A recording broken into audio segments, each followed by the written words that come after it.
All right, this is Deanna Marie, and welcome back here to the Clusie, and today we're going to be talking about today is the day, okay? So let's get started. All right, so for some of you guys, if you've been following along, we've been talking about preparation period and your wilderness. You had this awful stuff happen, and you had to spend some time by yourself, working on yourself, walk through the wilderness, didn't know what was going on. Okay, exciting news. If you've been obedient to God, and we're going to go to the book of Esther today too, by the way. So if you want to read something, you can read the book of Esther today. Today is the day. And what I need you to understand is that, in the book of Esther, before she goes to meet her king, now your king may be a physical person, it may be your career. I don't know what you've been praying for, but just whatever you've been praying for, or maybe it's all of the above. This is what happens. Okay, Mordecai tells Esther, don't tell anyone who you are, where you're from, okay? Now, that would have been kind of difficult because you're going to the king's palace, so that would have made no sense because they would have asked a whole bunch of questions, okay?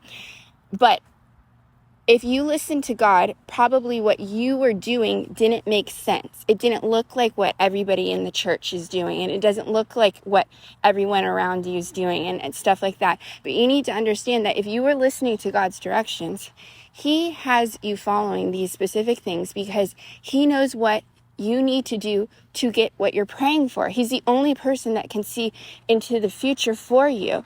And so you would have had to listen to sometimes very crazy instructions, okay, in order to get the blessing that He wanted. Of course, following commandments and stuff, but it wouldn't have made any sense. To looking on the outside, it would have looked like, okay, that is not going to work like that.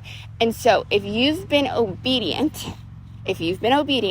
and Esther was obedient in that, she ends up saving her whole nation, marrying the king and getting all of the blessings of more than she ever thought she was going to get.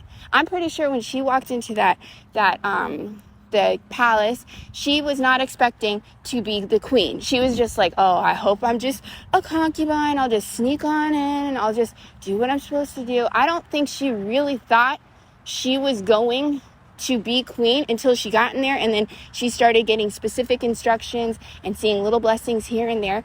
And so for some of you guys, God is saying today is the day. Today is the day that you are going to get what you prayed for, what you've been asking for. Like, God is pleased with you. Well done, good and faithful servant. You listened to Him, therefore now you are worthy of the blessing that He's getting ready to bestow on you. So anyways, like, share, subscribe, comment. As always, celebrate. Today is the day.